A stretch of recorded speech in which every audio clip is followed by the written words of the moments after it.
अध्याय 15वा 16वा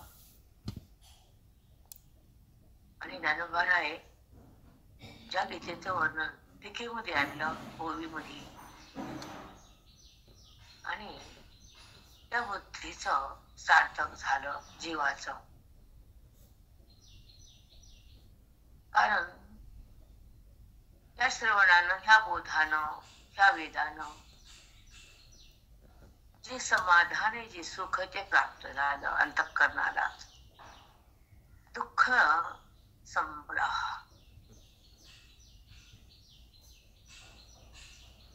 अध्यात्मशास्त्रामध्ये दुःखाचाच नाश आहे, तुम्ही दुःखाचा नाश.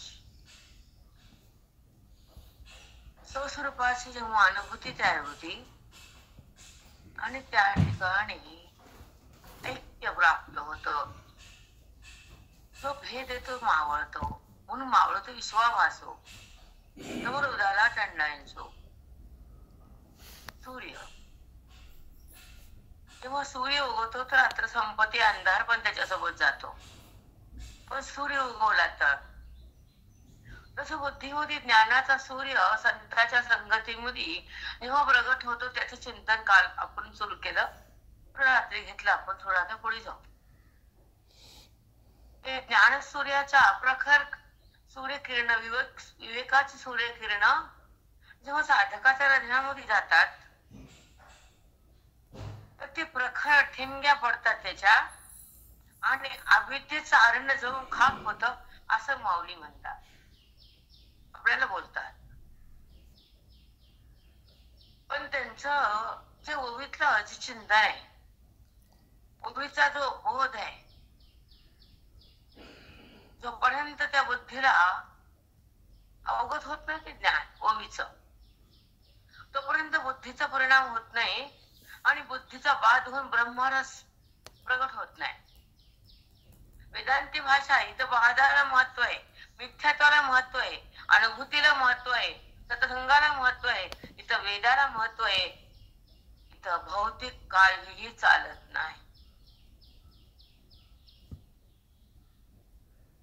ही परंपरा वेदाची आहे, ज्ञानाची,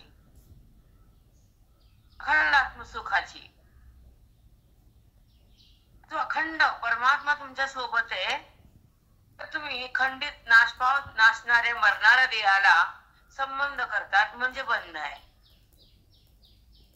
मरणारा पदार्थ तो देह आहे, दिसणारा पदार्थ तो जगत आहे आणि असणारा अस्तित्व ते आत्माराम आहे. त्याचं तुम्हाला भान नाहीये, म्हणून चिंतनाकडे यायचंय. जगताचं भान आहे, ह्या जडाची जाण आहे, पैशाचं प्रेम आहे,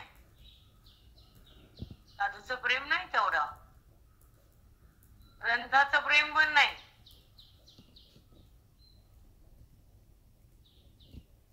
प्रेम नावाची अशी वस्तू आहे, तर ते प्रगट झालं तर ते प्रेम म्हणजे परमात्मा. प्रेम म्हणजे आनंद आणि आनंद म्हणजे सुख आणि सुख म्हणजे ईश्वराचं रूप, ते स्वरूप आहे. मग ते स्वरूप जेव्हा मला प्राप्त होत तर जीवभाव संपतो आणि जीवभाव जेव्हा आटतो तर दूध नाव जातं, खवा येतो. दुधातलं पाणी जाळायला तितकंच अग्नी लागतो आणि तेवढीच मेहनत लागते. मग आधी बासुंदी होती, मग खवा होत. बासुंदी भक्ती आहे आणि खवा मुक्ती आहे. संसार दूध आहे नासत,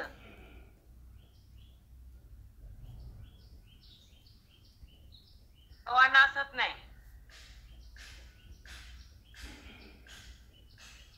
कळावं प्रत्येकाचं रूप काय आहे.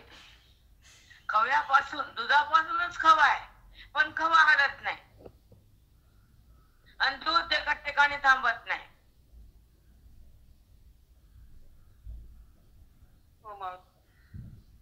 परमात्म्यापासूनच सृष्टी आहे आणि सृष्टीतच तो विराजमान आहे. पण सृष्टीचं भान आहे परमात्म्याच्या परमात्म्याची जाण नाहीये. कळते का मी काय बोलते ते? असा खवा बनतो तर खव्यात पण दूध असत. तसं परमात्म्याच्या शक्तीनं, परमात्म्याच्या शक्तीनं हे जगत बनत.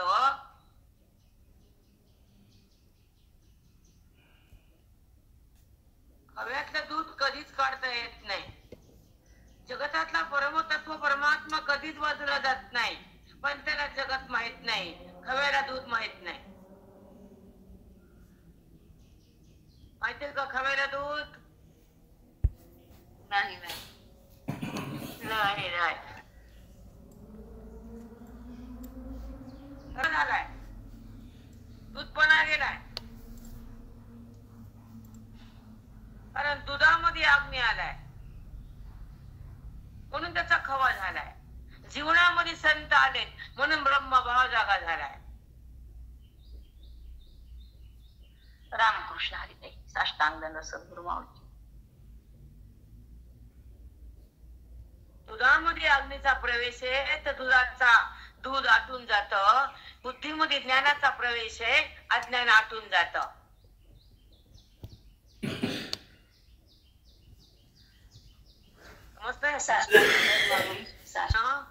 बंधन वाढवणं, देहाला ओळखणं, अजडाला प्रेम करणं आणि संसारात रमणं अति पाप आहे. रमावं नामात, थांबावं ज्ञानात, देहात थांबुने वृत्तीनं, देहाला चिटकुनी मनानं, देहाचा बात करावा ज्ञानानं, संताचा संग करावा, त्यांचा बोध ग्रहण करावा आणि त्यांच्याच कृपेनं, त्यांच्याच बोधानं आपल्या पदावर बुद्धीनं राहावं, आपलं आत्मसुख भोगावं, वेदांताचं ज्ञान हृदयात टिपावं, सत्संगात आयुष्य घालवावं, निष्काम कर्म उपासना करून आपल्या मोक्षाच्या घरात थांबावं.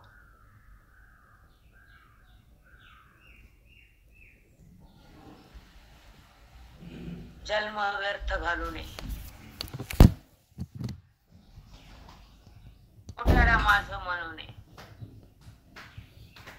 प्रत्येकामध्ये विकार उत्पन्न होऊ देऊच नाही, कारण विकार आला की देहभाव जिवंत झाला. प्रत्येकामध्ये विकार आला, देहभाव जिवंत झाला, अज्ञानाचा पगडा झाला, आयुष्याचा तुम्ही नाश केला.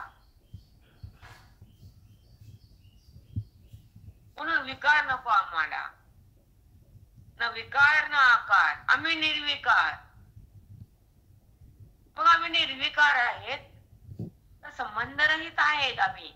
न जगाचा संबंध, न देहाचा संबंध, न शब्दाचा संबंध, न वृत्तीचा संबंध, न मोहाचा संबंध, न भ्रमाचा संबंध, न प्रेमाचा संबंध, न भगवंताचा वाचून अन्य कशाचा संबंध. तो ब्रह्मव्यक्त असतो.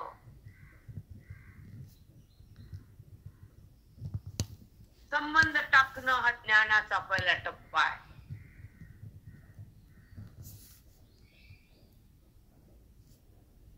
वेद नाश करणं हा वेदाचा टप्पा आहे.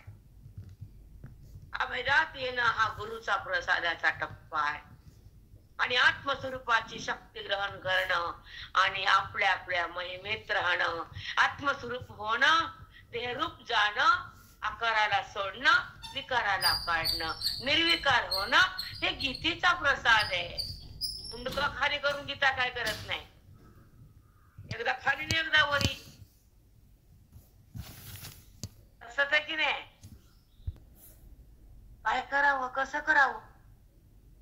संसाराला पागल झालेले महाकडं तुम्ही. लाकड आहे तुमचे, त्याला माझं म्हण नका. त्या लाकडावर हे लाकड ठेवायचे. कळलं ना वळानं? पारायण केलं मग तत्परायण हो ना बाई. आज एकादशी गीता वाचलीस सांग. आली गीता पुन्हा कोण खाली जाते मग एकतरी श्लोक आज गीतेचा कळ एवढं बोलतात ताई एवढे खेटर मारतात तरीला आज नाही एकादशी पारायण केलं कर 1000 पारायण कर की लाख पारायण कर पण एकाला ओळख आज कोणता श्लोक छान वाटला आज पाठ केला का श्लोक तो आज कळस 18 आहे त्यातला एखादा श्लोक लावून घेऊ आणि सांगू त्यांना फोन लावून मग ते सांगतात संसारात वेळ भेटला तरच की पुन्हा हाड खराब मन खराब जीवन खराब आता तरी चांगलं व्हा ना मरता मरता आता आत्मधन घ्या चार शरीर थकाय रे आपलं दिवसभर काम झालं थकून गेले पण रात्री 12 वाजता चिंतन घेतलं सोडलं झोपतो काही काही बाया 9 वाजले की डोळे झाकतात गप्पा गप अशा पडतात आडव्या खाली बराबर पिळून काढायचं त्याला सपाट ठेवायचं आदर ठेव त्याला उचलतात लोक पुन्हा 4 लोक आदर त्याला जपायचं यम न्यायच्या आधी प्राण श्वास बंद होण्याच्या आधी ह्याचा पाक करून हे ठरवायचं मोक्ष काय असतो तो अनुभवायचा आहे सतसंग मला करायचा आहे आणि ओवीचं ज्ञान मला बुद्धीत पेरायचंय आत्मस्वरूपाला मला एकरूप व्हायचंय हे गेलं मोठे फिरू फिरू आणि डुलू डुलू डुललं संपन येड्याचा 5000 पिशाचा 6000 नंबरदा म्हणते एक एकादश आली 18 वाजले उपकार केले आमच्यावर देवावर पण एक श्लोक सांग ना माय सांग बरं 3ऱ्या अध्यायाचा पहिला श्लोक 3ऱ्या अध्यायाचा 5वा श्लोक बरं 7वा अध्यायाचा पहिला श्लोक मय्या सक्त मनः पार्थ योगम यन्मदश्रयः ना माती संसार सुटत नाही अभिमान टाका वाटत नाही गुरु संपत नाही कशाचा श्लोक कळते मातीचा संसार कळाला म्हणतात बायका पण झालं आम्ही डब्यात केल्या कपाटात ठेवल्या डब्यात लाकीट ठेवले ठेव तुला डब्यात ठेवते येऊ आता लाकीट ठेवते डब्यात अनुभव वाटे पांथिक योगी बरं म्हणतात पांथिक म्हणजे वाटसरू रस्त्याने चालणारे माझ्या आत्मचिंतनाच्या रस्त्यावर असतात माझ्या रस्त्याला येतात बोधाच्या आणि मला प्राप्त होतात ते योगी असतात म्हणजे योगी ज्ञान योगी कर्मयोगी फार योगाचे प्रकार आहेत योगी ते ज्ञान योगी माझ्या प्राप्तीसाठी अध्यात्मशास्त्राच्या रस्त्यावर चालतात आणि त्या वाटेने चलता चलता मला जाणतात आणि मीच बनतात ते योगी होतात अर्जुना त्यांची भेदाची सुरळी फाटल्या जाते संपल्या जाते मी आणि भगवंत दोन हा मोदी वृत्तीचा संबंध आहे तो भेद आहे वृत्ती वाचून पण परमात्मा आहे आणि तो अवगत आहे तो सतत आहे तो एक आहे तो आनंद आहे तो व्यापक आहे हे माझं रूप आहे मी स्वरूप आहे मी अरूप आहे हे माझं खरं रूप आहे वास्तविकता मला माहित नाही माझी म्हणून देहाला माझं म्हणताना बुद्धीला दुःख सहन करावं लागतं पण देहाचा बाध केल्यावर बुद्धीला ब्रह्मरूपात राहावं लागतं सुखरूप होती बुद्धी त्या ठिकाणचा भेद नष्ट होतो परमात्मा स्पष्ट होतो संताची कृपा होती वेदाची संपत्ती येते गीतेच्या श्लोकाचा भावार्थ हृदयात थांबतो आणि हृदय देहातून भिन्न होतं प्रमाता ब्रह्मरूप होतो ईश्वराशी आलिंगन देतो बुद्धी ब्रह्मरसात जाती जगताची भ्रांती आणि जगत हे मावळून जात म्हणून मावळीत विश्वाभासो नमन उदयला चंडांश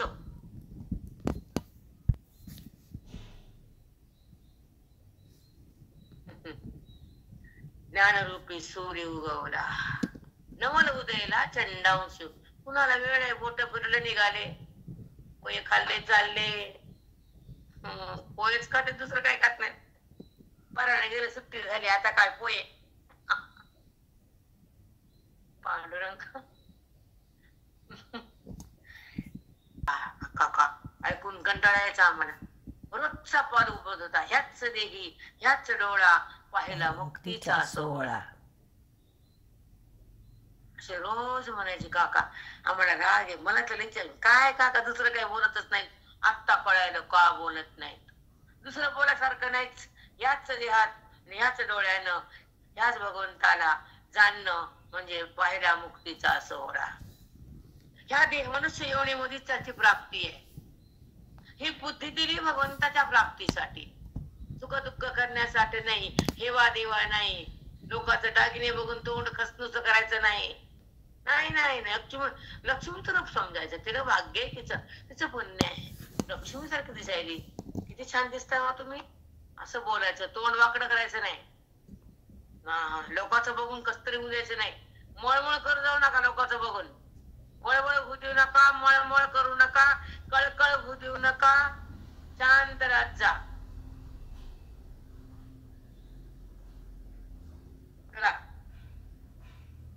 आता ठीक आहे. आता आपण 9 घेऊ. 8 ओळी संध्याकाळी झाली. दयाचे निवेक किरण सांगे.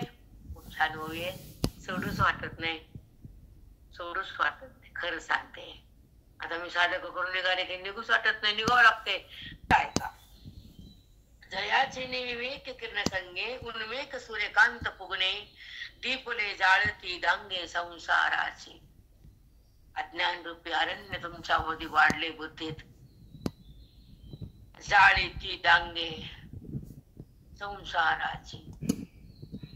त्या ठणग्या पडल्या त्याच्यामध्ये सूर्यकिरणाच्या, आणि अज्ञान रूपी अरण्य जाळून टाकलं गुरुनं तुमचं. दीपले जाळीती दांगे संसाराची. चला पुढं. जयाच्या रश्मी पुंजून निभरू. जयाच्या रश्मी पुंजू निभरू.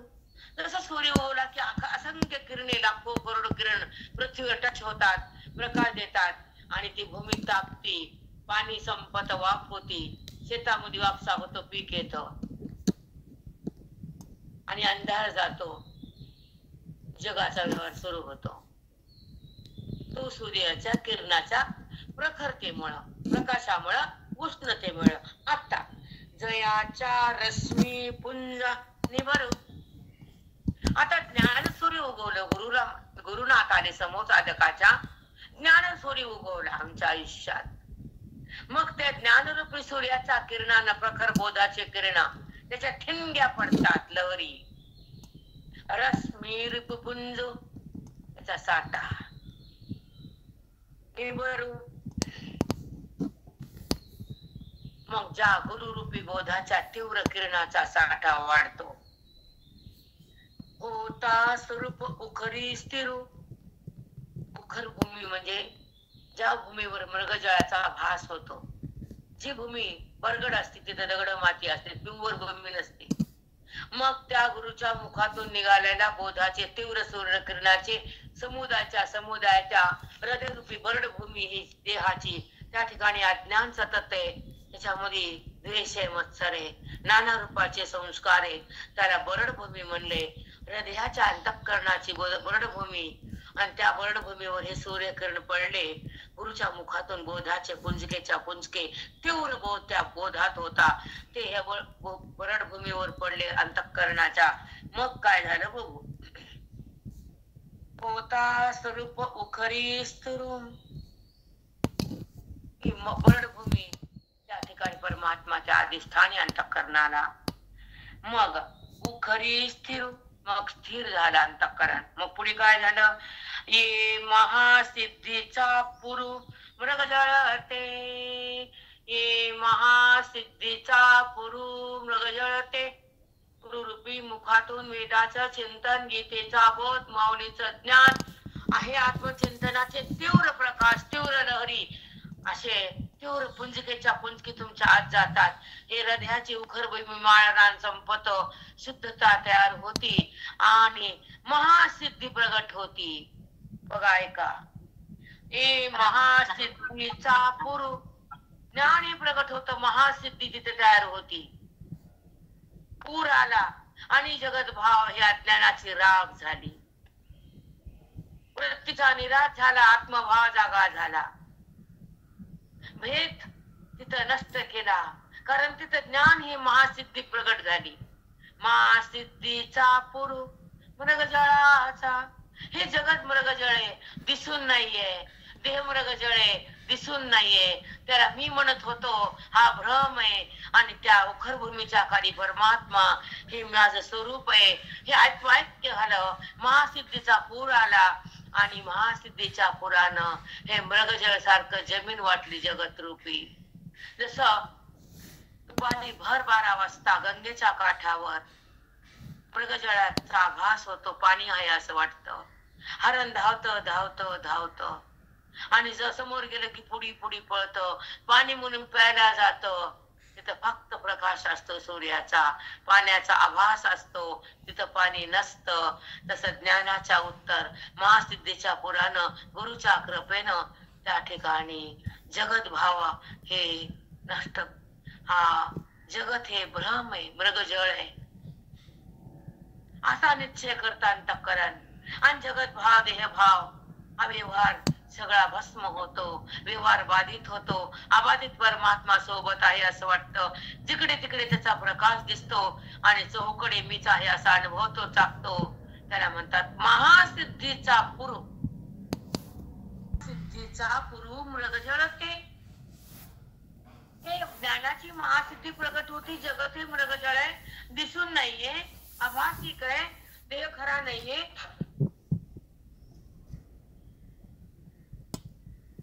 आभासिक आहे.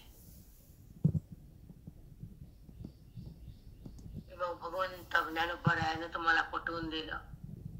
एकच आहे महासिद्धीचा पुरु मृगजळ ते. आधी पांथिक योगी सांगितलं. आधी ज्ञान सूर्य उगवला, पहाट झाली, अंधार गेला.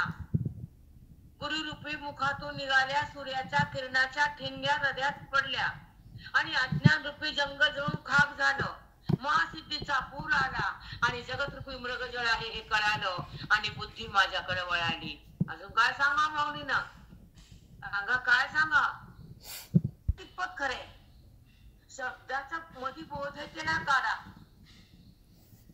नुसतं पाहणं पाठ करणं त्या मला पाठ म्हणले असं झाडली त्या चौधरीला. पाठ पाठ काय सांगतो? भावात चित्तात धरा.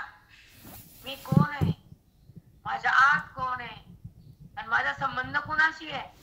देहाशी, मरणाऱ्या पदार्थाशी, नश्वर सृष्टीशी, मोठ्या विषयाशी माझा अभिमान आहे.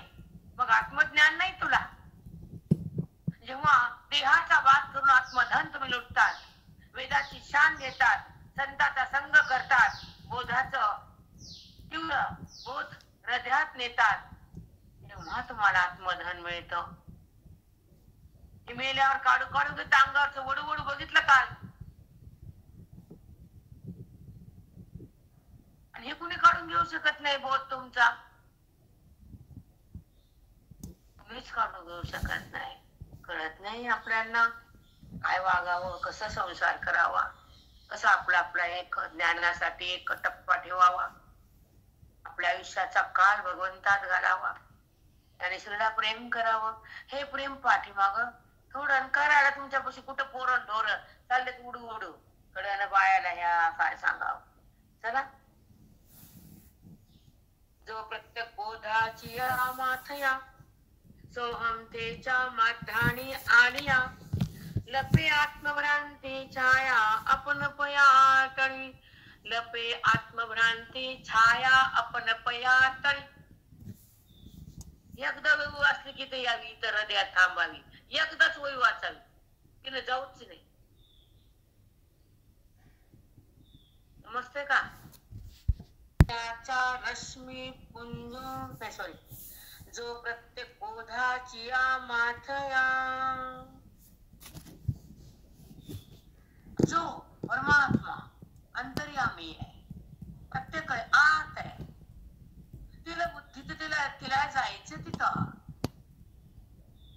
मग कशी जाती ती, कवा जाती, तिला कोण नेत, परमात्मा स्वरूप असलेले संत नेतात, ब्रह्मवेत्ता गुरु नेतात, त्या बुद्धीमध्ये त्या वेदाचा बोध भरभरून देतात, त्या संतांची तपश्चर्या तुमच्या सोबत सोडतात, साधकाला मुक्त करण्यासाठी रक्त आटवतात, कृपा भरभरून देतात आणि बुद्धीला वेदातून बाहेर काढतात,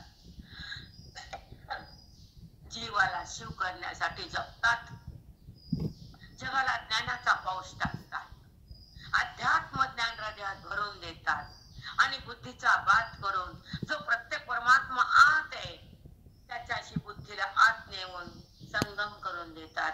आता कसा संगम करतात ते पहा.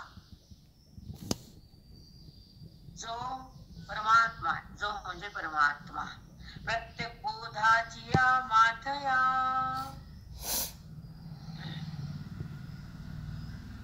बोधानं तो परमात्मा अकलत होतो, अकलित होतो, कळतो, अकलन होतं त्याचं. प्रत्येक तो आत आहे. माथया मग ते स्वरूप अंतर्यामी असलेलं स्वरूप कसं कळतं, कसं प्रगट होतं, बुद्धीचा प्रवेश तिथं कसा जातो स्वरूपापर्यंत. मग जेव्हा माथ्यावर सूर्य येतो ना, माथया म्हणजे डोक्यावर, 12 वाजता सूर्य आल्यावर आपली सावली आपल्या पायाखाली जात लपती. तसं जेव्हा सोहमतेचा महामंत्र मिळतो तर हे जगत रूपी सावली, देह रूपी सावली, विकार रूपी सावली ती वितळून गेली, आपल्या पायाखाली दडून बसले. दुपारच्या भर 12 वाजता माथ्यावर सूर्य आल्यावर आपली सावली लांब पडत नाही, समोर येत नाही, माग जात नाही. जिथं आपलं ती माझी हाती त्याच्या पायाखाली दडून बसती. तसं हा जगताचा जो भाव आहे, देह भाव आहे, तो तिथल्या तिथे दडून जातो. जिथून प्रगट झालं अज्ञान तिथं ते लीन होतं, ब्रह्मज्ञान सतत येतं, स्वमतेचा अनुभव येतो, प्रत्येक परमात्मा बुद्धीत येतो आणि माथ्यावर आलेला बोध ज्या सूर्यरूपी सद्गुरु रूपी सूर्य या माथ्यावर आशीर्वाद देतात, सोहमतेचा प्रकाश टाकतात, तर तिथलं अज्ञान जळून खाक होतं आणि ही जगताची सावली तुमच्या पायाखाली दडून बसती. सगळा परमात्मा हे अवलोकन होतं. मी ब्रह्म आहे अशी खूण तयार होती, ऐक्याची जाणीव तयार होती, परमात्म्याची ओळख होती, अज्ञानाची राख होती, परमात्म्याची स्थिती होती. सोहमतेचा सूर्य डोक्यावर पडल्यावर जगताची सावली, देहाची सावली तुमच्या पायाखाली दडून गुप्त होते. काय माझ्या गुरुचा आशीर्वाद आहे. 9 वाजता पुढचा सोहम वाजता नाही, वाजता कमी सोहम सांगा, पवन मंगल होणार, आपले श्वास परमात्म्यासाठी खर्च होणार, आपला विश्वास गुरुवर जाणार, आपल्या ओवीवर आपलं प्राण प्रिय प्रेम होणार आणि आपल्या गुरुचा प्रभाव आपल्या अंतःकरणात राहणार. मी ब्रह्म हे अशी अनुभूती आम्ही भोगणार, आमचा देह आमचे गुरु संपवणार, आत्मविश्वास आहे आम्हाला. जो प्रत्येक बोधाची या माथया सोहमतेच्या मध्यानी आणि या दुपारचा सूर्य डोक्यावर आल्यावर मध्यान काल म्हणतात आणि सोहम ज्ञानाच्या काळामध्ये बुद्धी आल्यावर त्याला सोहमचा माध्यम काल म्हणतात. त्या ठिकाणी संतांचं आणि साधकाचं एकाग्र मन होतं, त्यांच्या बोधामध्ये तीव्रता असती आणि तो ज्ञान सूर्य डोक्यावर उगवतो आणि त्याच्या सूर्याच्या किरणानं ते अज्ञानाचं अरण्य जळून जातं, जगत भाव मृगजळ होतो, आत्मभाव कळल्या जातो, आपली जगताची सावली, देहाची सावली त्या आपल्या पायाखाली दडून बसती, सोहमतेचा सूर्य माथ्यावर येतो.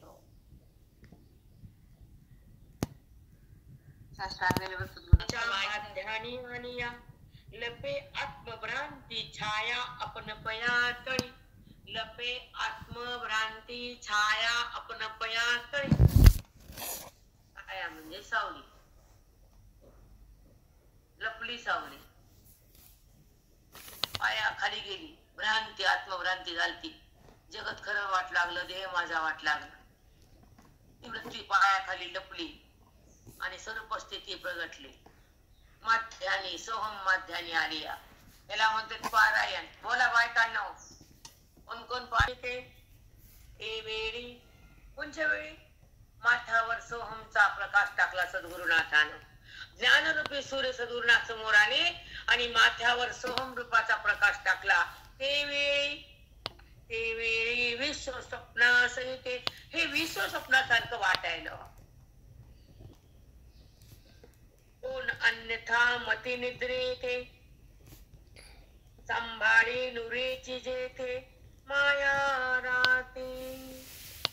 बघा मग त्यावेळी ज्यावेळी सोहमचा प्रकाश टाकला सद्गुरूनं माथ्यावर, मग त्यावेळी विश्व स्वप्न भासायलं. मग बाकीचं अन्य ज्ञान सुद्धा तिथं अन्य ज्ञान कशाला, स्वप्नात ते पण व्यवहारामध्ये अन्य ज्ञान होतं ना. सुखाचं ज्ञान, दुःखाचं ज्ञान, भ्रमाचं ज्ञान, शब्दाचं ज्ञान, विषयाचं ज्ञान, नात्याचं ज्ञान, सुख दुःखाचं ज्ञान. मग हे विपरीत ज्ञानाकडे कोण चाललं? खऱ्या ज्ञानाला प्राप्त झालं बुद्धी. मग हे व्यवहार होतो, पण व्यवहार बुद्धी थांबत नाही, ते विकार उत्पन्न होत नाही, अन्यथा ज्ञान आवडत नाही आणि तिथं ते ज्ञान वस्तीमध्ये टिकत नाही, ते अन्य विषय. म्हणून माऊली काय बोलले बघू आपण डबल. चला, ते वेळी विश्व स्वप्नासहिते सगळं विश्व स्वप्नासारखं बनलं. कोण अन्यथा मती निद्रेते. मग निद्रेते म्हणजे झोप. ही स्वप्नासारखी झोप आहे. झोपेनंतर स्वप्न विश्वाचं. मग त्या ती निद्रा कोण घेणार? अविद्येच्या निद्रेमध्ये कोण जाणार? नाही. अविद्या निद्रेते. ऐका, अन्यथा मती निद्रेते. मती म्हणजे बुद्धी, निद्रा म्हणजे स्वप्न, जगतरूपी स्वप्न. त्या जगतरूपी स्वप्नाच्या दिसणाऱ्या जगताकडं ती बुद्धी झोप कधीच घेणार नाही. निद्रेते अन्यथा मती निद्रेते. हे जगत अन्य रूपानं प्रगट झाले.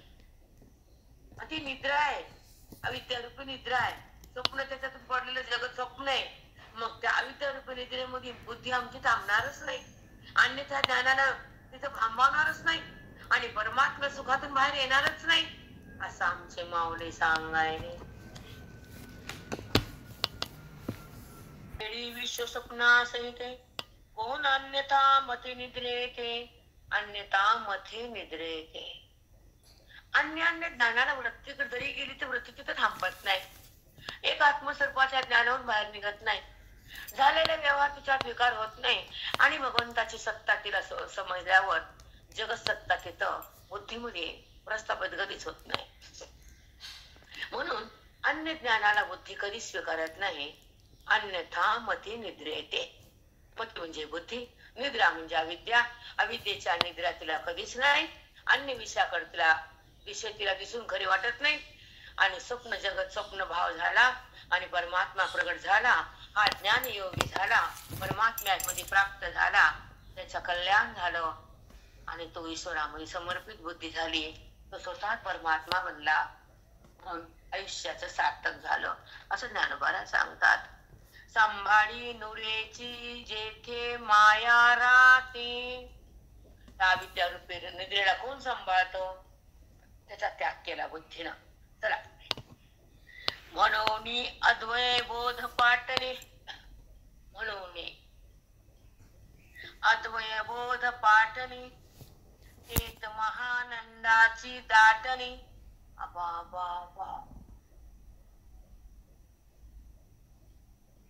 महानंदाची दाटणे. महानंद परमात्म्याचा आनंद हृदयामध्ये दाटून गच्च भरभरून वाहतो ओसंडो.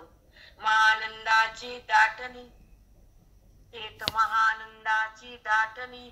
मग सुखानुभूतीची घेणी देणी मंदावो लागे. सुखानुभूतीची घेणी देणी मंदावो लागे. हा शेवटचा टप्पा. अनुभूतीत गेल्यानंतर वृत्ती अगोदर सोहम भावामध्ये येते, अहम भावात असते. मी ब्रह्म आहे, तो सुख भोगती, अनुभव चापती, अनुभव पण जातो, ते सुख पण प्रगट होत. नंतर अनुभव, ते सोहम भाव सगळं थांबतो आवाजचं पद येतं, आनंद दाटल्या जातो, तो परमानंद होतो आणि त्या आनंदामध्ये मिलन होतं, आनंद तयार होतो. मग सगळं सगळं संपत, केवळ आनंद उरतो वृत्ती वाचून, वेदा वाचून. तोच आनंद म्हणतात त्याला वेदामध्ये. तो दाटून जातो हृदयामध्ये, विठ्ठल भेटतो मनामध्ये आणि विठ्ठलामध्ये बुद्धी एकरूप होती, ती बाहेर येत नाही. मला आनंद झालाय असं मनाला पण ती बाजूला राहत नाही, म्हणून रामकृष्ण हरिताई दाटणे अद्वैरूप झाली बुद्धी, ब्रह्मस्थित झाली, भगवंतात लीन झाली, तत्वामध्ये तद्रूप झाली, पांडुरंगाला बुद्धीने मिठी दिली. मग मी अद्वैतानंद भोगते हे मनाला कुठं बाहेर आली, येऊ शकत नाही. तो ब्रह्म होताई, तो ब्रह्मविद आपल्या महिमेत असतो, आपल्या भूमिकेत जातो, परमानंद होतो आणि सुखाचं साम्राज्य भोगतो. तो नंतर बाहेर सांगायला, अनुभव भोगायला उरतच नाही. तद्धाम परमं मामा.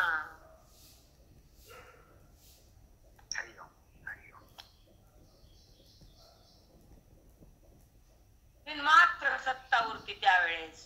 न वृत्ती, न शब्द, न अनुभव, न व्यवहार, न अव्यवहार. अव्यवहार पण नाही त्याच्या पुढे म्हणजे अवाच्य ही अनुभूती येते त्यांना. ही माऊली सांगायला मला, आणि एवढं भाग्य माझं तुम्ही भेटले. आणि 16व्या अध्याय पहिल्यांदा आयुष्यात घेतला होता. 16व्या कधी सांगितलं नाही मी. 17वा आणि 16वा दोन राहिली माझ्या आयुष्यात. 18व्याच्या 1000 वेळा झालते, पण 16व्याला आत्ता सुरुवात केली आणि एवढं दन द्यायत माझी महात्म्य. पहिली टाइम आहे, पहिली वेळ आहे माझी 16व्या अध्यायामध्ये चिंतन करायची. कारण ज्ञानेश्वरीचं अध्ययन 20 वर्षापासून आहे आमचं, आज नाही आहे. पण 16व्या अध्यायाकडे गेलेच नाही.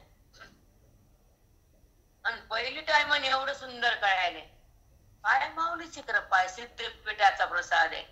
रात्री आम्ही सिद्धपीठाचं बोलू लागलो. चौधरी मावशी, पंत रुक्मिणी माता त्या हाकलून गेल्यावर सिद्धपीठात राहायला आले, झोपडी करून. तिथं जन्म झाला विठ्ठल पंत आणि रुक्मिणी माताला.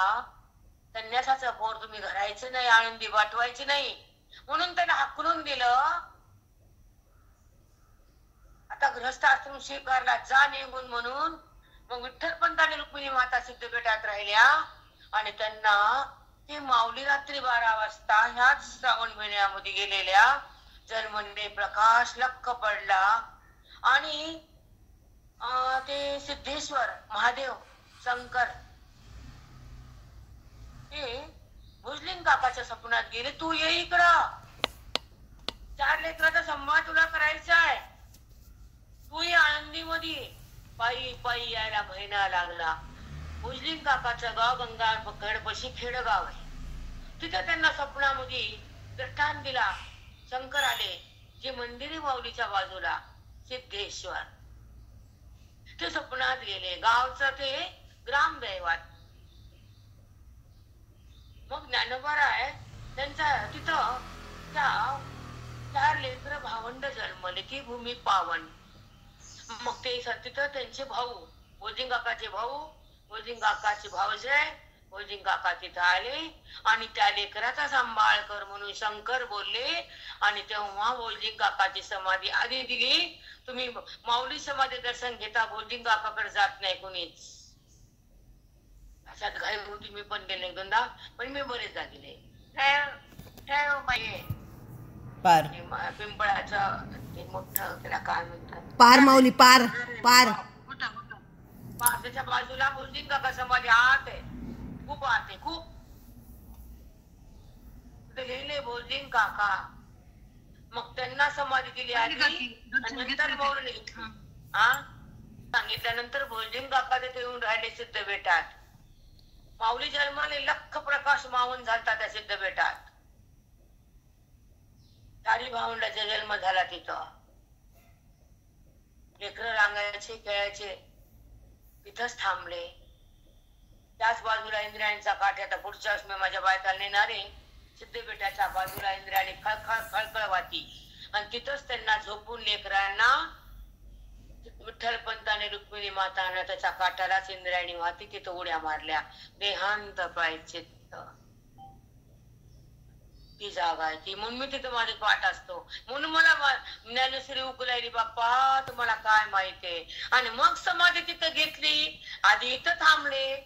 त्यांचा स्पर्श त्यांच्या त्या रेणू मानू मध्ये माऊलीचे लहरी तिथं लहरी